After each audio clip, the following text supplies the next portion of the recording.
and good morning. My name is Tiffany Gorman. I'm the Early Childhood Manager in the Mayor's Office, and I would like to welcome you to a press conference to talk about the need for increased high-quality pre-K in the city of Pittsburgh. The research is clear that high-quality pre-K benefits children, families, and the economy. In order to get a clearer understanding of the needs within the city, we are releasing today a report called Pre-K in Pittsburgh, A Call to Action. The report gives descriptions of the current landscape of high-quality pre-K and highlights the voices of parents and educators who also see a need for increased investments in young children. Our administration is committed to working with City Council and other elected officials, foundations, and corporations on a strategy that supports pre-K for all families, one that provides a bright start for all of Pittsburgh's kids. With local assets such as the Pennsylvania Association for the Education of Young Children, also called PACE, Pittsburgh Public Schools, One Pennsylvania, the Pittsburgh Federation of Teachers, and Pittsburgh City Council, we have the support here to align our efforts to expand high-quality pre-K in our city. And next we have Councilwoman Rudiak. Natalia Rudiak is going to come and talk to you a little bit about some exciting work she's been working on. Thank you. Thank you, Tiffany. Well, hello everyone, thanks for coming here today. Just by way of background, in December 2015, I actually sponsored legislation to create an Office of Early Childhood and hire an early education manager. Of course, we hired Tiffany, who just spoke. The goals were to create stronger partnerships between child care providers in the city of Pittsburgh, the school district and advocacy organizations, as well as quantify the need and use the data to drive a plan for better child care opportunities for our families. Tiffany Gorman has made great strides, and I'm proud for her to announce the accomplishment.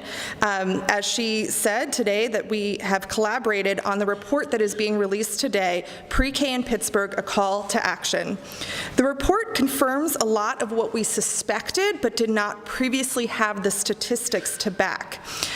One, it confirms that there is a lack of high-quality providers in the city. Only 16% of center-based providers are considered high-quality based on a statewide rating system. So the statewide rating system for high quality is a star 3 or 4, and only 16% of our center-based providers are high quality.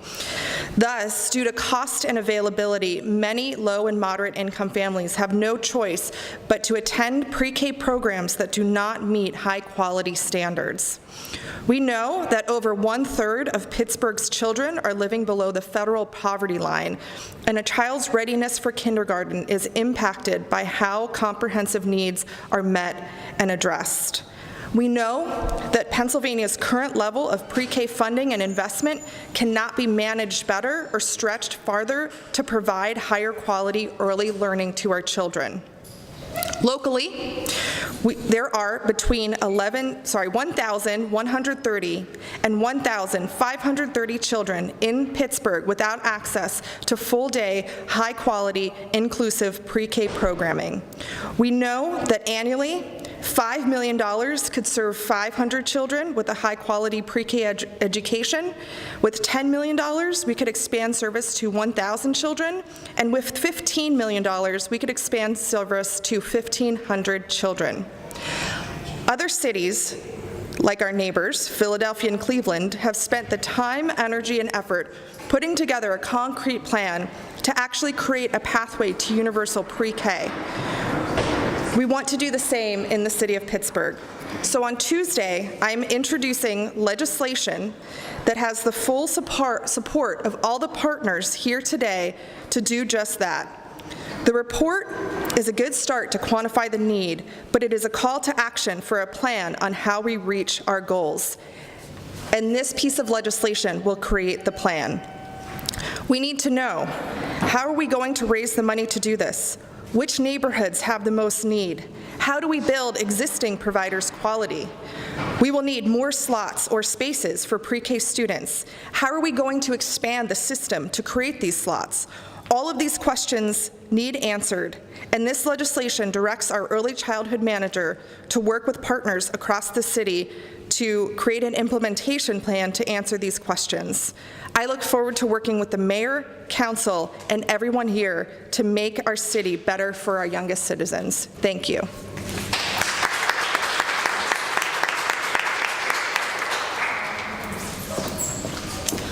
All right, and up next we have Lyssa Geiger Schulman. She is the Public Policy Director for Pittsburgh Association for the Education of Young Children, also known as PACE.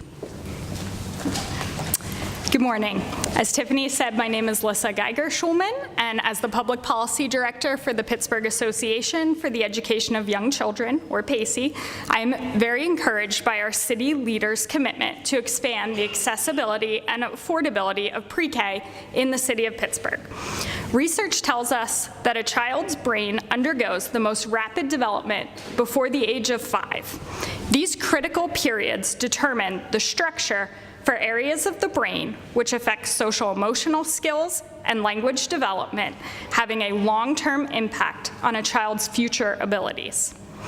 To help a child's brain pathways develop favorably, research supports providing learning-rich environments, abundant opportunities for play, and positive adult-child interactions.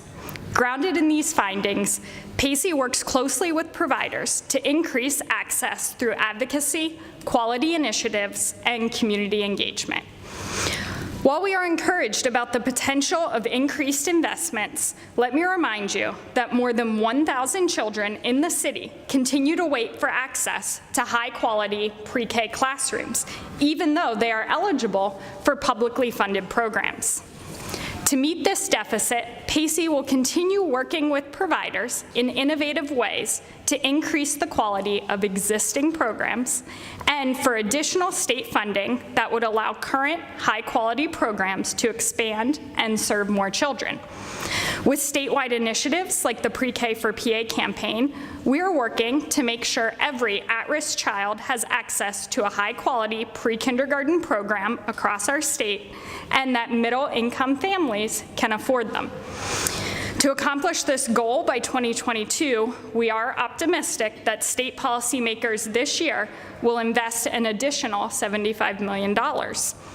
PACE is proud to have partnered with the City of Pittsburgh over the past several years to inform policymakers about building neighborhood systems like the early learning hubs in Hazelwood and Homewood that include early childhood resources and provide research on the needs of childcare and pre-K providers.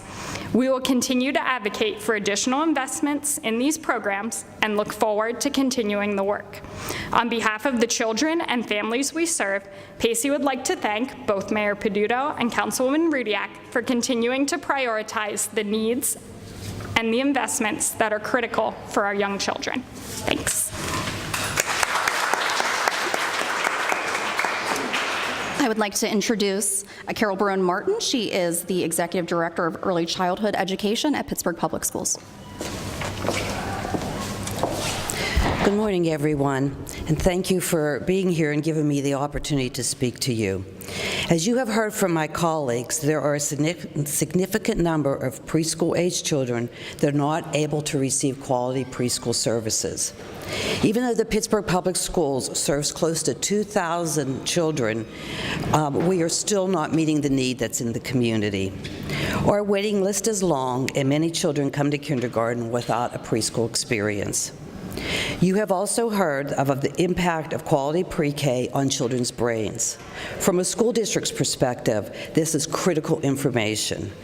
It is important that the students come in with a solid foundation when they enter kindergarten for the rest of their school careers. The difference that this makes when children enter elementary school is significant. Our kindergarten teachers and school principals tell us this every day. We see a difference in the children's vocabulary, their background knowledge, and their academic skills when they enter kindergarten. We also see a powerful difference in the students' ability to interact with others and their self-confidence. And our data that we've collected over the years also supports this.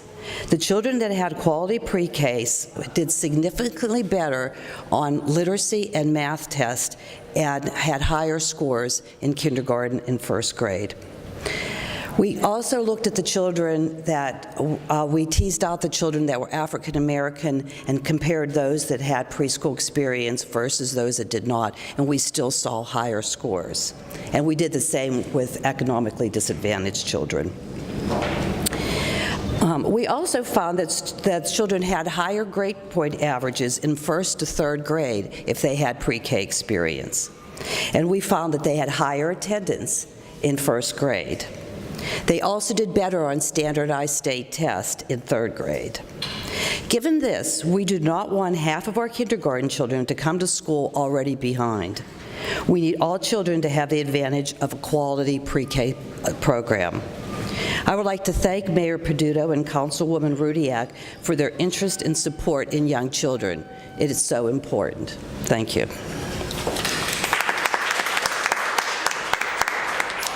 I would like to introduce Cynthia Jackson. She works for the Pittsburgh Federation of Teachers, and she is the Early Learning Advocate Policy. There you go. Good morning, ladies and gentlemen. My name is Cynthia Jackson, and I'm here representing the Pittsburgh Federation of Teachers on behalf of our union president, Nina Esposito-Viscitis. I bring to you our support and heartfelt commitment for Councilperson Natalia Rudiak and Mayor Bill Peduto's leadership and initiatives that will ensure access to high-quality early childhood learning and care for all of Pittsburgh's children. We have proven time and time again that investment in high-quality early childhood learning and care has a positive impact on our students. Because brain development occurs rapidly in the first 5 years of life, experiences that children have greatly influences their development. We must make sure that we reach our most vulnerable children during this stage in their lives. In the city of Pittsburgh, we are on our way. We have high-quality early childhood learning and care, but it is limited. There are families that still do not have access for a variety of reasons. The American Federation of Teachers and the Pittsburgh Federation of Teachers is supportive of the process to eliminate these barriers for families because as educators, we witness the benefits of high-quality care and education. We know that an early start is the best start. We see firsthand the differences in children that have had a high-quality pre-K experience and those that do not. In this day and age, students are expected to rise to rigorous standards, and if they do not have a strong base, they fall behind. Let's work together to give all children access to high-quality pre-K experiences here in our great city. President Trump has selected a person for Secretary of Education, Betsy DeVos, who does not understand the importance of high-quality education for all children. Political realities may make the task before us more daunting. This union will meet any increased vulnerability with an even greater resolve that every child deserves a healthy, safe, and nurturing start in life. Early childhood education and strong public schools are essential to providing equal opportunity for all people. Again, we applaud the initiative that is now underway for universal pre-K in our city. The Pittsburgh Federation of Teachers will remain an active partner in securing fulfilling lives for all of our children from the cradle to their career. Thank you. I would like to introduce Erin Kramer, Executive Director of One Pennsylvania. Thank you, Tiffany, and I just want to thank all these amazing women up here today.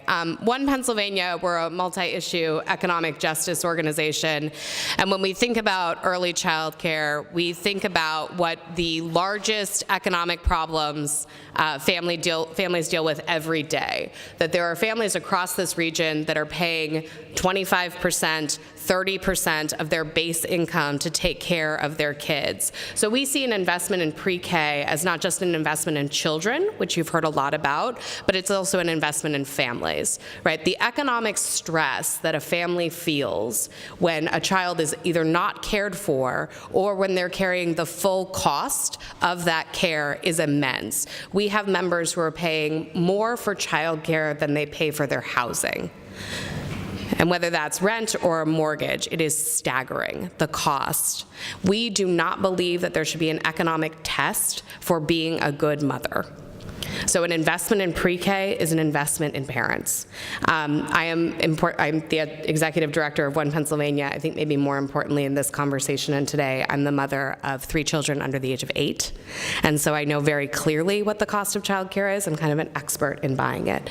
The other thing that I know is that we know how to do this. And it's not easy. It's going to be hard. But we know how to stretch a dollar. We know how to do the best for our babies. And we're going to do that together. Because when when teachers and parents and advocates and center directors get together, there's absolutely nothing that we cannot do. And in this region, we are so grateful to have the support of the mayor and of city council and of all of you. So I'm looking forward to it. Let's get to work. All right, that's going to conclude our press conference. I'd like to thank everybody for coming, and I thank all of our speakers for bringing up such important issues of how we need to increase access for our young children. Thank you so much.